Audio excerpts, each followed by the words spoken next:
Hi, this is Alki, and welcome back to my channel. Well, speaking of Fannie Willis and Nathan Wayne, I did get a lot of comments about, people saying to me that it's nobody's business who they sleep with, or it's none of your business. All kinds of remarks saying, oh, you should be allowed to sleep with whoever you want. Well, let me put it this way. Saying it to me is one thing. Now, would you say that to your boss? That's quite another thing.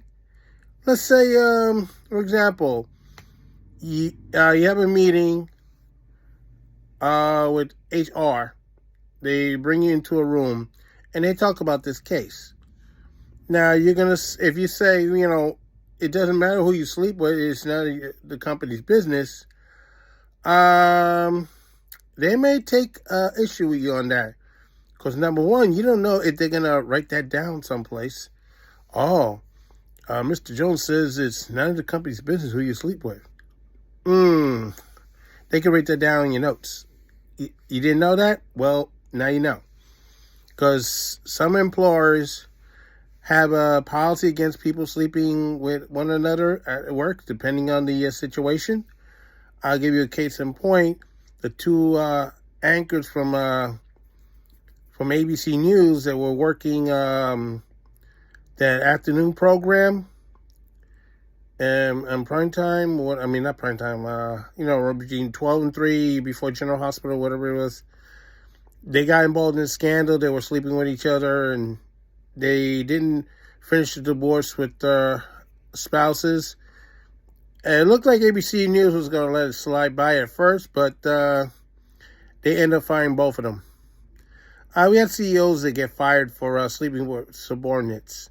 Because isn't a policy that you're not allowed to sleep with people for one reason or another. It could be for safety reasons. It could be for, to avoid unnecessary embarrassment of the company. In fact, that did happen to my employer near City Transit. A couple of times, some of these sex scandals has rocked the newspapers. But I'll give you one example that comes to my level. We had a situation where 3 transit employees, 3 train operators, was involved in a situation because apparently a crew, man and a woman, would usually take a train from the number 1 line from 242nd Street in Manhattan, bring it down to 207th Street Yard, also in Manhattan, and they had to wait a while until traffic comes down so that they could bring into the car wash to have the train washed and brought back. Now, it would something take a long time for them to get in because they'd probably be put in the middle track, and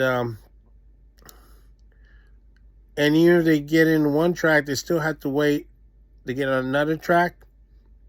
Somehow, the third party, the third train operator, had a suspicion that these two were doing something on the train. So one night, he went to investigate. He spotted the train in the middle of the track, and guess what? The lights were out. Normally, you were not supposed to operate with no lights on. You're supposed to have them with the lights on, not off. So he comes onto the train and he spots his girlfriend and the other motorman doing the nasty on the floor of the subway car. And both males ended up in a fight. So New York City Transit had no idea this was going on. So I'm sure all 3 of them were got in trouble because it made the newspapers. Because you're not supposed to have sex on the job.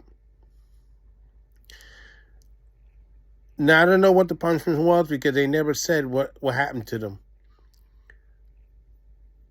And most likely they could have gotten demoted or fired or both. And plus, since there was an assault that took place, I'm sure the police was involved. Now, we also had supervisors, top henchmen in New York City Transit got in trouble for sexual harassment. So, again, It made the newspapers. And some of these guys were married. So, this is the thing. Fannie Willis herself says that she's not going to allow any kind of relationships like that at work while she's district attorney. But you see, she turned around 3 years later and did exactly what she's been accused of. She's talking about hypocrisy. She lied at church. She lied in the video. She lies everywhere. Where else she's not going to lie at? Don't answer. We may not want to know. So, she got herself into a pickle. Whatever reason was happening between Nathan Wade and Mrs. Wade, the thing is, I know Fannie was just saying, oh, she's interfering with my Trump case, and she fired back and says, yeah, but you're interfering with my marriage and you're interfering with my alimony. So it doesn't matter if they were married or not, or divorcing or not, but the thing was, Nathan Wade was messing with her alimony. They have a joint account, but he took the money and left her with nothing. But somehow I think the statements were still coming into the house. And she spotted that. She also didn't know, Mrs. Wade, didn't know that he was the top prosecutor in the Trump case. Because he was hiding that so he wouldn't put it down on his divorce papers. That's why he sealed them. See, it's not always good to mix business with pleasure. And when using somebody's tax dollars, whether it's the state tax dollars or the federal government tax dollars, it's not always a good thing. They're going to have to clean up Fulton County once and for all after this scandal is over. Make sure that the policy's in place. You cannot have this type of relationship. You have to let somebody know that something like this is going on, because not you will be fired automatically. End of story. Because some companies are like that. So when you're saying that when somebody's sleeping with somebody, it's none of your business, remember, your employer might be thinking otherwise. If it's going to affect their business, it will become their business. If it affects our tax dollars, it does become our business. The thing is, keeping your business to yourself and not causing a problem and not showing any flags and not showing anything, and nobody will ever be in your business. But when you do something that's going to end up being exposed, it becomes everybody's business, whether they like it or not. And you're the one holding the bag and having the eggs in your face. As Fannie Willis found out the hard way.